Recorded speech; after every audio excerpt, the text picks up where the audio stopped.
Good morning मेरे प्यारे बच्चों।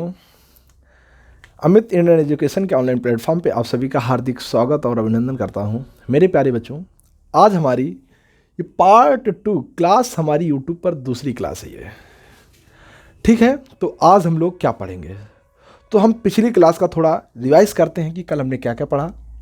कार्तीय गुणन पढ़ा, कार्तीय गुणन के बाद क्रमित युग्म पढ़ा, क्रमित युग्म के बाद उपसमुच्चय पढ़ा, समुच्चय के बाद संबंध की परिभाषा पढ़े, संबंध की परिभाषा के बाद हमने प्रांत समुच्चय, सह प्रांत समुच्चय, प्रांत और परिसर, ये सारी चीजें हम जाने धीमे धीमे। आज जो हमारा टॉपिक होगा उसमें हम क्या क्या जानेंगे। अगर इसमें आपको किसी को दिक्कत हो तो मैं आपको बता दूं, आप कमेंट जरूर करना, तो मैं हम इसे दूसरी क्लास में फिर एक बार, वैसे आप वीडियो को आप बैक करके देख सकते हो। अगर फिर भी ना समझ में आए तो हमें एक बार कमेंट कर देना, मैं बता दूंगा बेटा, एक वीडियो और अलग से बना दूंगा। ठीक है, तो आज हमें पढ़ने के, आज हमारी क्लास क्या है, आज क्या क्या पढ़ाएंगे। आज जो हम लोग सबसे पहले प्रतिलोम संबंध यानी इनवर्स रिलेशन,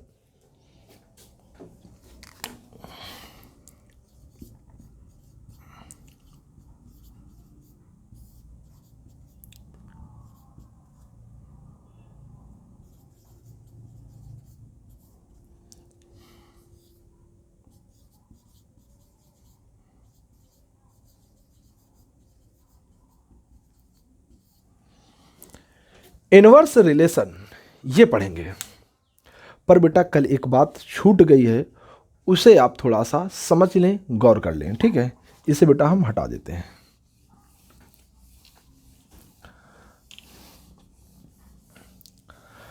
कल छूटा क्या है ये समझो पहले। छूटा बेटा कुछ नहीं है, बस ये छूट गया है कि जो ये चीज हम यहां से यहां तक इसे हम अपनी हिंदी भाषा में बोलते हैं, उसी प्रकार गणित की संकेत तरीके से इसे पढ़ा जाता है। उसे संकेतिक भाषा बोलो या प्रतीकात्मक भाषा बोलो। ठीक है, तो उसको कैसे लिखा जाता है, इसमें बताया जाता है कि A to B क्या संबंध को प्रतीकात्मक भाषा में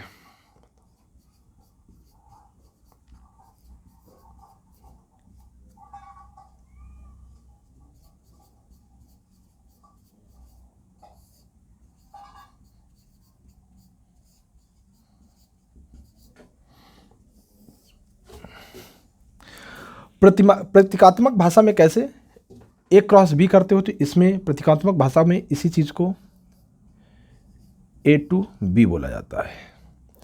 यहाँ दो समुच्चय हैं, तो दो समुच्चय यहाँ A और B दिख जाते हैं। फिर इसके बाद A क्रॉस B, इसका तात्पर्य हुआ A to B, या B क्रॉस A होता तो B to A बोला जाता। अब हम क्या बताएंगे, संबंध क्या बताएंगे, संबंध को बताएंगे। संबंध क्या बताएंगे, उपसमुच्चय होगा, उपसमुच्चय का चिन्ह यानी उपसमुच्चय होगा, संबंध होगा उपसमुच्चय। किसका उपसमुच्चय होगा, A क्रॉस B का।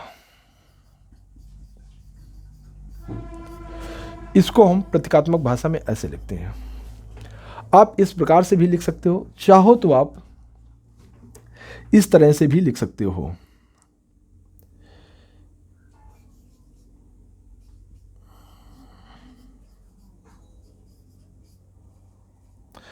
R यानी संबंध बराबर मझले ब्रैकेट के अंदर x और y, यानी x और y, x का मतलब बेटा यहाँ ये बताया जा रहा है कि समुच्चय A के जितने एलिमेंट है, y यहाँ पर ये किसको बता रहा है, समुच्चय B के अवयवों को बता रहा है।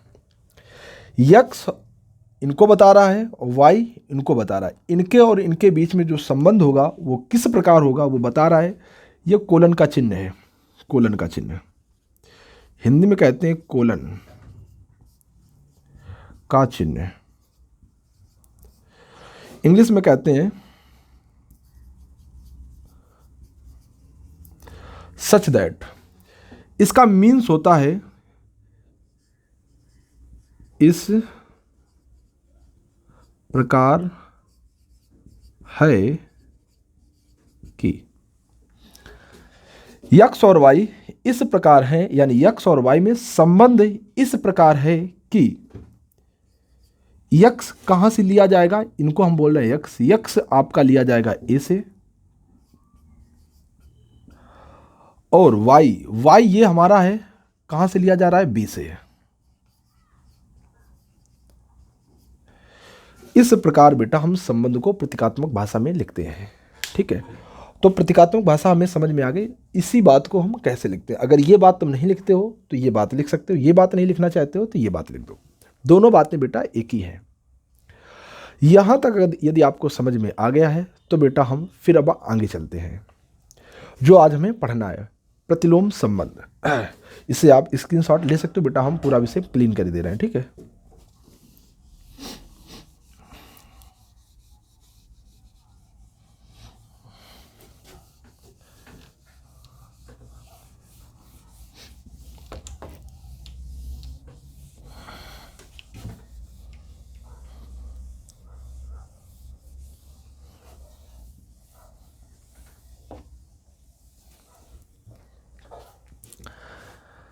देखिएगा बेटा, हमारा प्रतिलोम संबंध यानी इनवर्स रिलेशन, इसके बारे में पढ़ते हैं।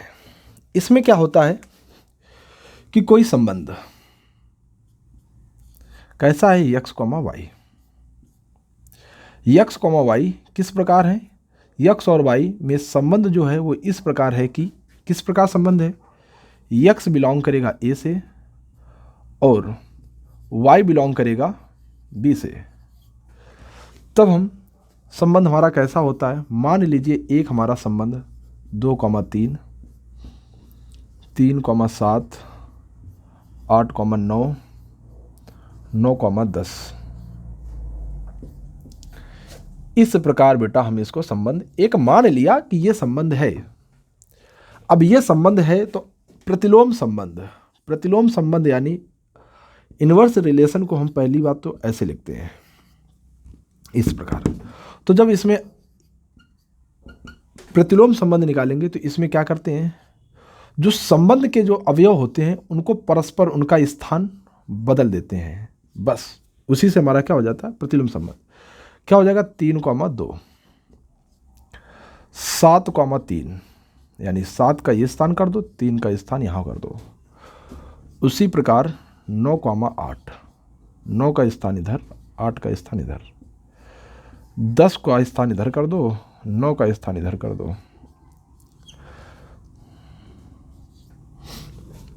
कहने का मीन्स बेटा ये है कि ये यक्स है और ये हमारा वाई, यक्स और वाई का अगर परस्पर स्थान बदल दिया जाए तो वही हमारा जो संबंध होता है, संबंध इनवर्स रिलेशन में बदल जाता है, यानी रिलेशन इनवर्स रिलेशन में बदल जाता है। कब, जब यक्स और वाई के स्थान परस्पर बदल दिए जाएं। तो आई होप ये चीज़ आपको भी बेटा बहुत अच्छी तरीके से समझ में आ गई होगी। अब जब बहुत ही अच्छे तरीके से समझ में आ गई है तो फिर हम बेटा अब आगे चलते हैं। आगे हम क्या पढ़ेंगे, द्विआधारी संबंध जिसे बाइनरी रिलेशन कहते हैं, और उनके प्रकार यानी टाइप्स ऑफ बाइनरी रिलेशन, यानी द्विआधारी संबंध कितने प्रकार के होते हैं उनके बारे में पढ़ेंगे। ठीक है,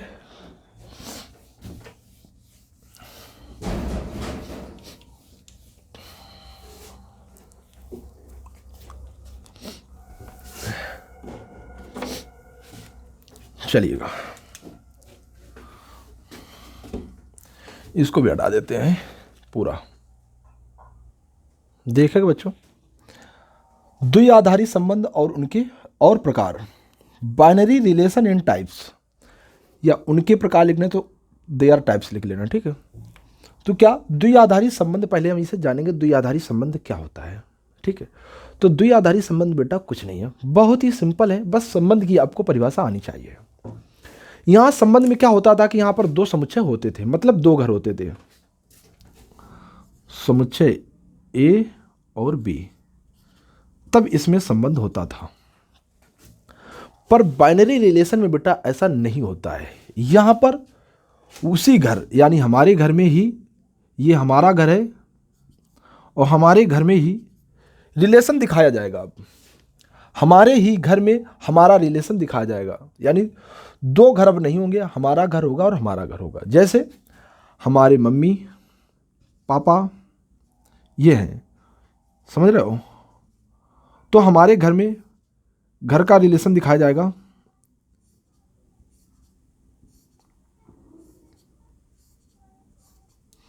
इस प्रकार का रिलेशन जब दिखाया जाएगा तो एच टू एच बोला जाएगा, यानी एच से एच, ए से ए, मतलब एक ही इसमें समुच्चय होगा। समुच्चय ए में, इसको देखो हम कैसे पढ़ते हैं, समुच्चय ए में संबंध आर हो, यानी आर जो संबंध है समुच्चय ए से ए में हो, तो उसे हम कहते हैं द्विआधारी संबंध कहते हैं। समझ गए कि नहीं समझ गए?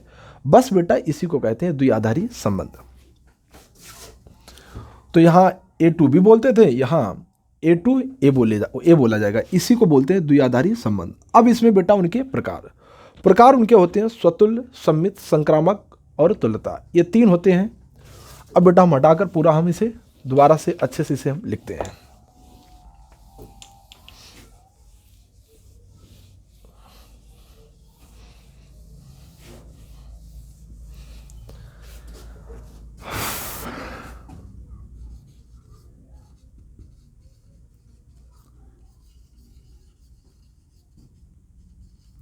बाइनरी रिलेशन,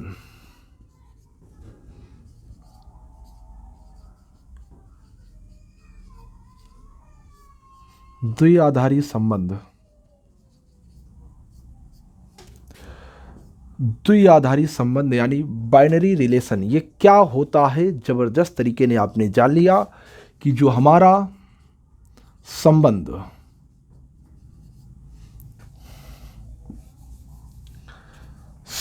आर,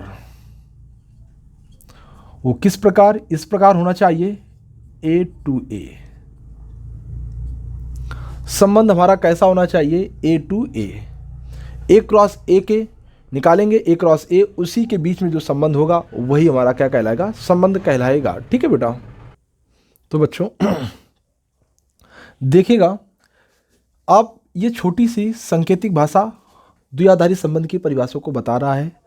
अब अगर ये लिखना आपको नहीं आता है तो फिर आपको इस प्रकार बताना पड़ेगा, जब समुच्चय का स्वयं से संबंध होता है तब उस संबंध को द्विआधारी संबंध कहते हैं। ठीक है, द्विआधारी संबंध भी आपको समझ में आ गया। इसके बाद एक आपको कहो तो आपको एक करके दिखा देते हैं, देखिएगा। जैसे आपके पास समुच्चय है ये 1, 2, 3, इसमें हमें ए टू ए मतलब एक ए और चाहिए, 1, 2, 3।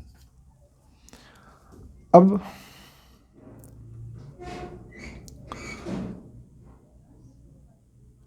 ए क्रॉस ए का मतलब कैसे, ये ए है और ये ए है, इसमें भी 1 है 2 है 3 है, 1 है 2 है 3 है। एक का संबंध 1 से दिखाएंगे तो 1, 1, एक का संबंध 2 से, 1, 2, एक का संबंध 3 से तो 1, 3, फिर उसी प्रकार 2 का तो 2, 1, फिर 2 का 2 से तो 2, 2, फिर इसके बाद 2, 3, फिर इसके बाद 3 का तो 3, 1, फिर 3, 2, ये 3, 3। यही हमारा कंप्लीट संपूर्ण संबंध हो गया। सब में स्वयं में संपूर्ण संबंध हो गया, तो इसी को हम संबंध कह देंगे। संबंध हमारा आ गया, क्या आ गया, 1, 1, 1, 2, 1, 3, 2, 1, 2, 2, 2, 3, फिर इसके बाद 3, 1, 3, 2, 3, 3। ठीक है बेटा, ये हमारा संबंध। अब कह रहे हो कि सर जी आपने तो बताया तो ये चीज़ें उसमें पाई जानी चाहिए, संबंध होगा तभी। अरे हाँ बिल्कुल, देखो ये इसमें पाया गया, ये पाया गया, ये पाया गया, ये पाया गया, ये पाया गया, ये पाया गया, ये भी पाया गया, ये भी पाया गया, ये भी पाया गया। तो ये हमारा क्या है, एक संबंध है। पर ये जो संबंध है, ये संबंध हमारा द्विआधारी यानी बाइनरी रिलेशन कहलाएगा। बात समझ में आ गई कि नहीं आ गई? और हाँ, अरे बेटा परेशान हो, ये R1 है, R2 संबंध देखिएगा। R2 संबंध देखो, 1,1, 3,3, 2,2। ये भी देखो, ये भी तो इसमें पाया जा रहा है, तो ये भी बेटा इसका संबंध है, समझ गए? ये भी हमारा क्या कहलाएगा, बाइनरी रिलेशन कहलाएगा। पर अब बाइनरी रिलेशन तो आप समझ में आपको आ गया होगा। अब हम बाइनरी रिलेशन के प्रकार पढ़ेंगे, फिर कल से हम लोग क्लास स्टार्ट करते हैं, एनसीईआरटी बुक के क्वेश्चनों को सॉल्व करेंगे, ठीक है?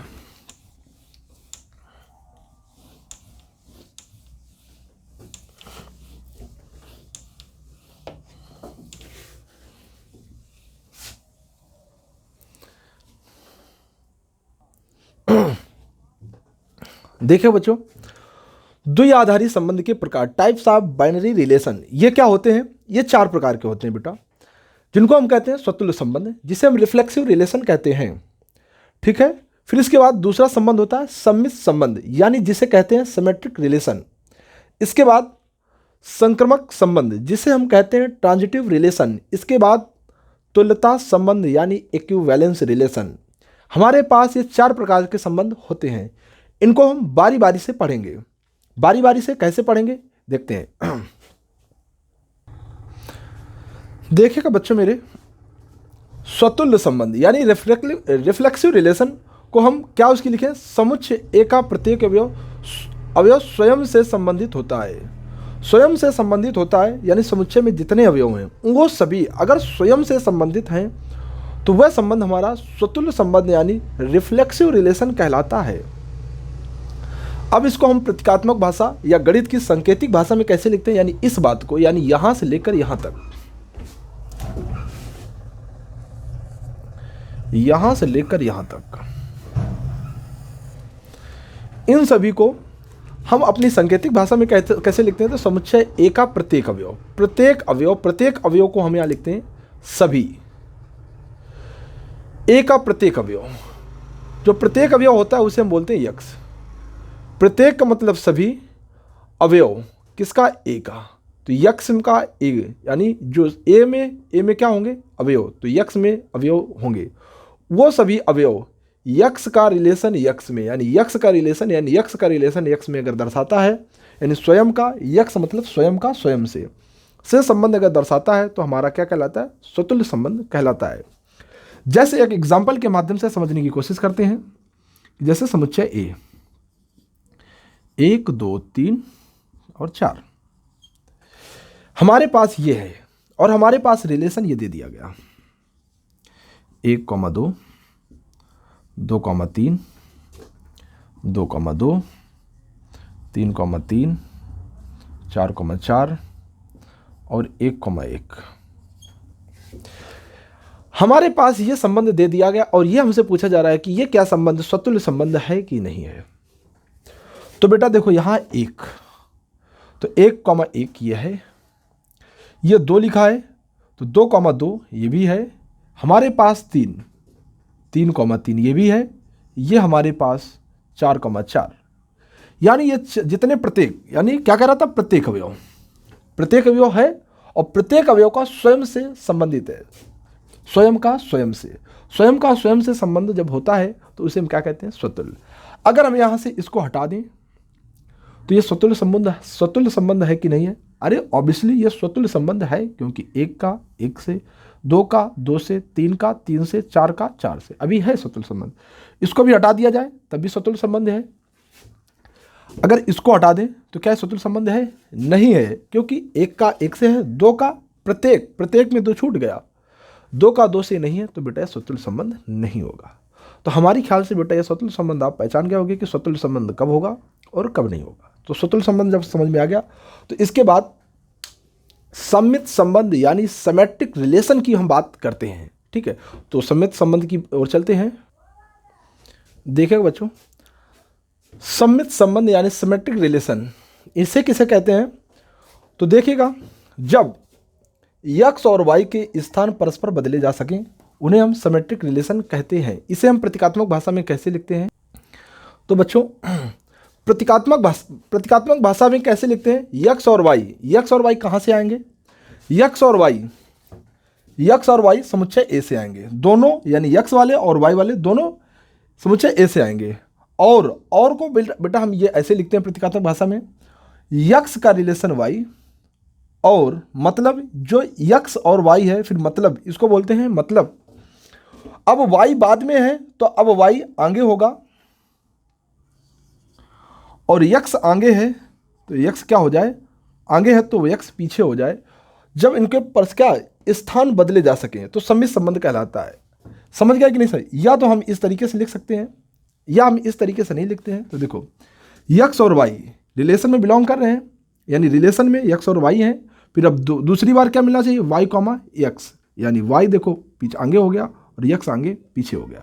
इस प्रकार जब अगर रिलेशन में मिलता है तो वह संबंध हमारा क्या होता है? सममित संबंध कहलाता है। एक एग्जाम्पल के माध्यम से देखते हैं। 1, 2, 3, 4। अब हमारे पास एक रिलेशन है R, 1, 2,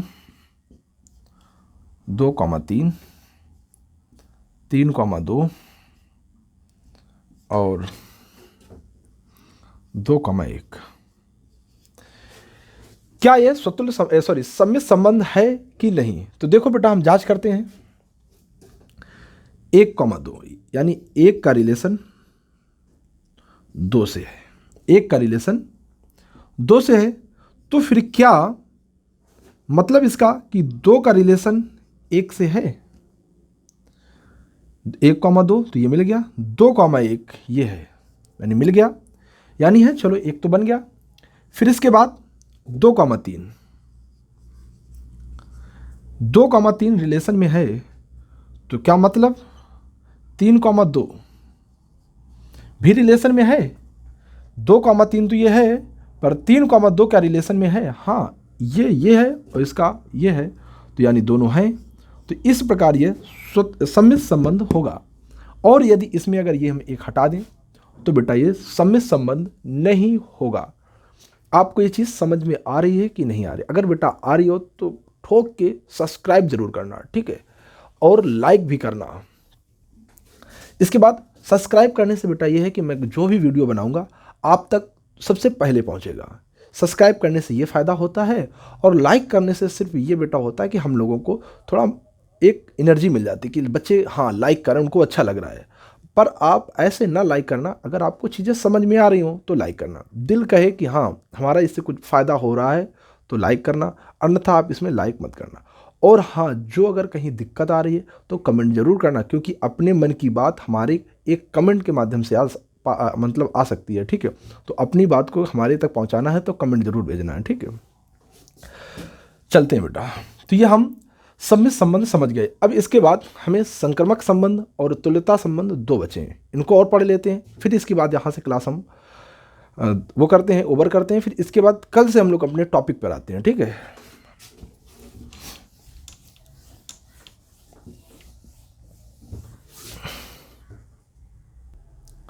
तो देखिएगा बच्चों, संक्रमक संबंध यानी ट्रांजिटिव रिलेशन की परिभाषा क्या है? कह रहा है यदि जो संबंध x और y में है वही संबंध y और z में हो तथा वही संबंध x और z में पाया जाए तो संक्रमक संबंध कहलाता है। पर आपको नहीं समझ में आया होगा, सब्र करें थोड़ा सा। इसी भाषा को हिंदी में ऐसे लिख लिया, गणित के फॉर्मेट में यानी सांकेतिक भाषा में कैसे लिखा जाएगा या गणित के प्रतीकात्मक भाषा में कैसे लिखा जाएगा। कह रहा है x का रिलेशन y से, और ये और का चिन्ह है, y का रिलेशन z से। इतना होने के बाद मतलब यही रिलेशन z के साथ निकल आए, यानी x का रिलेशन z के साथ निकल आए, तब हमारा वो संक्रमक संबंध यानी ट्रांजिटिव रिलेशन कहलाता है। और सभी x और y और z, सॉरी गलत ही लिखा है, सभी ये लिखा है सभी यक्स और वाई और जेड कहाँ से आने चाहिए, ए से आने चाहिए। ठीक है, उस बार क्या होता था, जैसे हम कहते थे ये सभी यक्स हैं, यानी ये इसके अंदर क्या लिखे हैं यक्स, तो समुच्चय ए हो गया। फिर एक समुच्चय ये वाई, ये भी समुच्चय यानी इसके अंदर वाई एलिमेंट होते थे, इसमें यक्स इसमें वाई, और एक ये तीसरा है समुच्चय उसमें भी, तो यानी इसके यानी है वही, इसका नाम यक्स, वही समुच्चय यहाँ लिख दिया गया, उसके एलिमेंटों को वाई बोला गया, है वही, यानी देखो 1 2 3, तो इन सभी को पहली बार बोला गया यक्स। फिर इन्हीं को 1 2 3, अब इनको बोला गया वाई, अब इनको 1 2 3, अब इनको बोला गया जेड, है वही एलिमेंट, तभी बोला गया यक्स और वाई कहाँ से आ रहे हैं, समुच्चय ए से। बात क्लियर हो गई कि नहीं क्लियर हो गई? जो चीज़ बेटा ना समझ में आए, हम कह रहे हैं बेटा हमसे एक बार संपर्क करने की कोशिश जरूर करना, गणित आपका हलवा बना देंगे। सब कहते हैं समुच्चय बहुत कठिन है बेटा, ये प्रतीकात्मक भाषा उसमें इन्वॉल्व कर देते हैं, क्वेश्चन में है, और बच्चे को ये प्रतीकात्मक भाषा आती नहीं है, समझ में पढ़ना आता ही नहीं है, तो हम प्रतीकात्मक भाषा भी उसको हम समझाते हैं, हर चीज़ है, और जब समझा रहे हैं तो सारी चीज़ें उसमें बेहतरीन तरीके से समझ में आएंगी। तो चलते हैं आगे हैं, एक क्वेश्चन से चीज़ों को समझते हैं। देखिएगा थोड़ा एक बार क्वेश्चन को थोड़ा हमारे मध्य नज़र से समझ लेना, फिर सारी चीज़ें समझ में आ जाएंगी। जैसे हमारे पास दिया गया 1 2 3 4, रिलेशन हमारा 1 1 1 2 2 2 2 3। अब इसमें हमसे पूछा जा रहा है क्या ये रिलेशन, समुच्चय तो हमारे पास ये है, समुच्चय हमारे पास ये है। अब इन्हीं को हम एक बार यक्स कहेंगे, एक बार वाई कहेंगे, एक बार जेड कहेंगे। समझ गए कि नहीं सर? अब देखो क्या है हमारे कहने का मतलब बेटा, ये 3 चीजें आपको, ये पहले आपको ढूंढना पड़ेगा, 2 चीजें, एक ये वाला और ये वाला।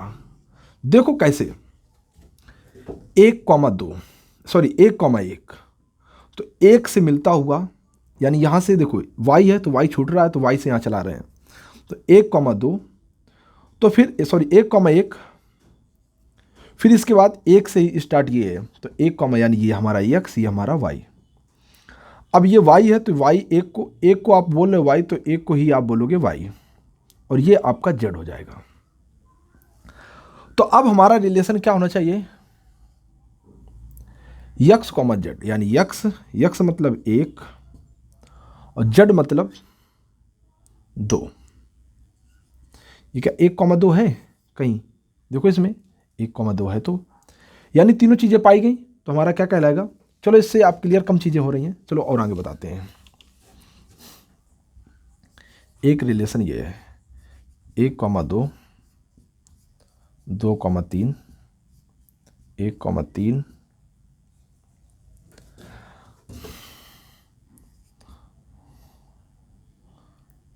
2 4,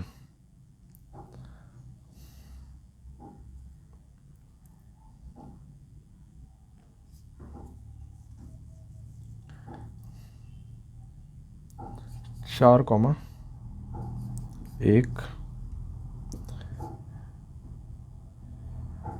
1 4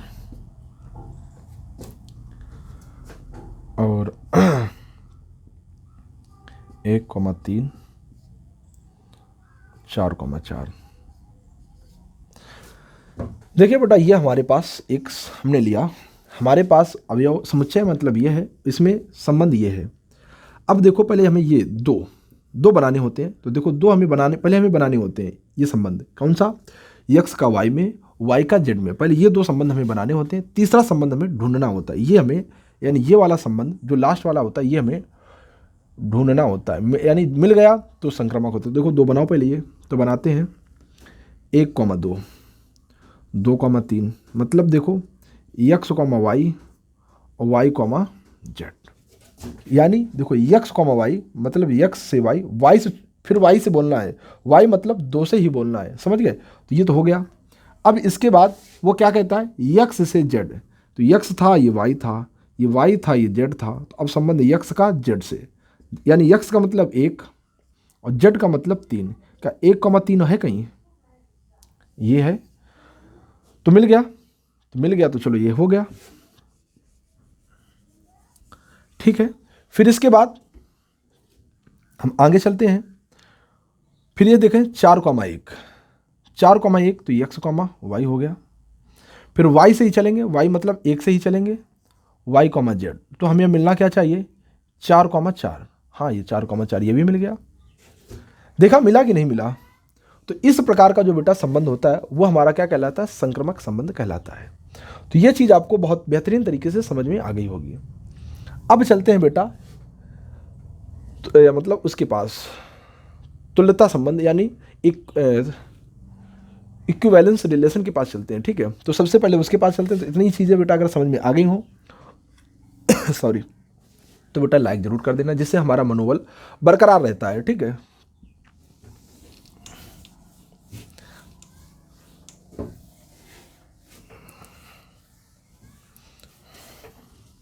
कौन सा हमारा आएगा, तुल्यता संबंध।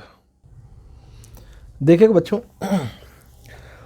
तुल्यता संबंध यानी इक्विवेलेंस रिलेशन जो होता है उसको क्या कब कैसे समझाते हैं, जहां पर स्वतुल्य संबंध और सम्मिश्र संबंध और संक्रामक संबंध, ये तीनों संबंध जहां जिस संबंध में तीनों संबंध ये पाए जाते हैं, जिस संबंध में ये तीनों संबंध पाए जाते हैं उसको कहते हैं तुल्यता संबंध। स्वतुल्य संबंध आपको बता दिया था, उसको सांकेतिक भाषा में ऐसे पढ़ते हैं, यक्स का रिलेशन यक्स से यानी स्वयं का स्वयं से। सम्मिश्र संबंध यक्स का रिलेशन वाई से है तो वाई का रिलेशन यानी परस्पर उनके स्थान यक्स और वाई के क्या हो जाए, बदल जाए, तो हमारा सम्मिश्र संबंध कहलाता है। संक्रामक संबंध यानी यक्स का रिलेशन जो वाई से और वही रिलेशन अगर जेड में है, और लास्ट में यही अगर यक्स का और जेड में रिलेशन अगर मिल जाता है तो हम क्या कहते हैं, संक्रामक संबंध, यानी तीनों संबंध जब पाए जाते हैं तो तुल्यता संबंध है, ठीक है बेटा। तो कल हम लोग अपनी प्रश्नावली 1.1 पर एनसीईआरटी पर आधारित जो प्रश्नावली होगी उसको हम एक एक सवाल बहुत ही आसान और नए अंदाज तरीके से आपको समझाएंगे बेटा, ठीक है। तो आज बेटा क्लास हम यहीं पर हाँ समापन करते हैं, ठीक है। आप सभी को राधे राधे राम राम, ठीक है बेटा, चलते हैं।